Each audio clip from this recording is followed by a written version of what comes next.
Lost in old Jerusalem's maze of ancient corridors and distracted by tourist kitsch for sale, I stumble over a plaque on the ground, alerting the clumsy in Hebrew, Arabic, and English that the stones I'm walking on are from the end of the Roman period, 3rd to 4th century CE.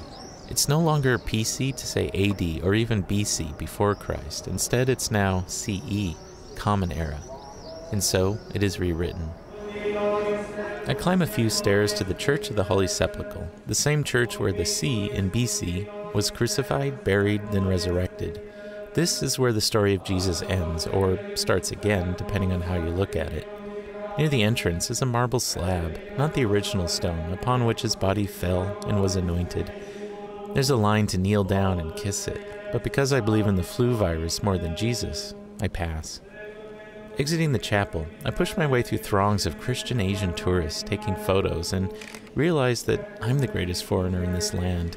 Not because I was born 10 time zones away, but because I believe it was man who created God.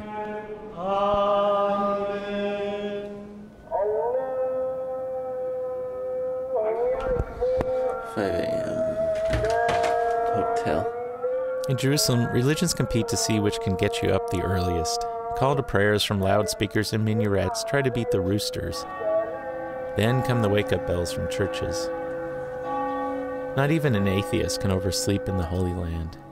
I'm glad Jewish temples don't announce the early morning, but what got me out of bed in an apocalypse now moment was a noisy Israeli helicopter hovering over the Temple Mound, Haram al-Sharif, the place where God told Abraham to sacrifice his son, Isaac, one of Judaism's most holy places, and, all things being crowded in Jerusalem, it's also where Muhammad dreamt of flying to heaven to be with Allah, a holy site for Muslims.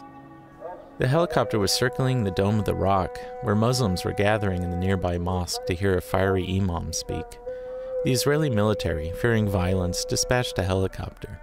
No one was floating up to heaven today, and young Arab adults, the most incitable, were not allowed to enter the area, so teenagers stammered at checkpoints around the Muslim quarter in front of Israeli soldiers with big guns. Guns are everywhere in the Holy Land. Even children run around with toy pistols. I don't like seeing kids with toy guns because eventually they both grow up. That night I photographed the iconic Dome of the Rock, trying to frame in an almost full moon. It's the same moon the 3 wise men would have seen at some point on their journey. The same moon, the same stars Abraham and Sarah would have gazed at. It's the same moon I saw as a child, the same moon I see when I am back home, when I am anywhere in the world. The moon has watched humans from the very beginning to the time we touched it. The moon makes the world small and laughs at time. 1/15 of a second. Click, I'm done for the night. Okay, so my name is Michael O'Sullivan. I'm originally from Ireland, as you can hear by my accent. I'm from the West Coast. I wanted to talk to someone who knows about ethnic conflict and division, and actually found an Irish Catholic priest working in Jerusalem. Okay, if Mary and Joseph were to leave Nazareth today, okay, first of all, they wouldn't be able to take the road that they took 2,000 years ago. And because of the road system and the checkpoint system, passage from A to B is extremely difficult. If, of course, they arrived at the checkpoint in Bethlehem as well, they would probably be sent away. For Mary and Joseph today, theoretically, it would be impossible to go to Bethlehem. Of course, as Jews, officially, they couldn't enter into Bethlehem. Let me repeat that. Jews are not allowed into Bethlehem, the birthplace of the world's most famous Jew. To be specific, Israeli citizens aren't allowed in Area A or areas under the Palestinian Authority. Bethlehem is in Area A.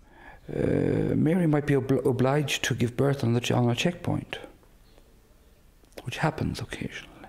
There's another problem today. Because of a snaking security barrier, the birthplace of Jesus is no longer in Israel, though just a stone's throw away, it's actually now in Palestine. If Jesus were to be born in Bethlehem today, he would, technically, be Palestinian. If Christ were to come back today again, I think his message would be very similar. He probably would be received the same way. Probably would be, he may not be crucified, but probably be put on an electric chair or whatever. Yes, of course. And I think his message would be just as pointed and even as harsh. The conflict between Jews and the Palestinians is an ancient grudge, going way back to the time when people not only worshipped, but actually talked to God. Like when God talked to Abraham and told him to look to the stars as his descendants would number. Maybe that's the moment the grudge started. When Abraham's wife didn't get pregnant, he turned to the bed of his maid, Hagar, and his son was born, Ishmael. Then God, as gods sometimes inexplicably do, as promised, finally came through and Abraham's wife, Sarah, had Isaac. Little Ishmael, father of the Arabs, and his slave mother were kicked out of the home in favor of Isaac, father of the Jews. Abraham, Ibrahim, Christianity, Judaism, Islam, they all share the same father. Maybe since it started with one being kicked out of a house, homes are the territorial front line today.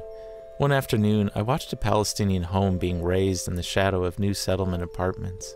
Another day, I witnessed Isaac in an armored Humvee chase Ishmael, in this case, 2 old Arab men and 3 donkeys, off farmland they did not have the correct papers to work on. Isaac said they were too close to a settlement. I could see no buildings anywhere. Because of it, in a few springs from now, an olive branch will not grow, no olive oil will be made, no money will be made. And so it is, and so it will be.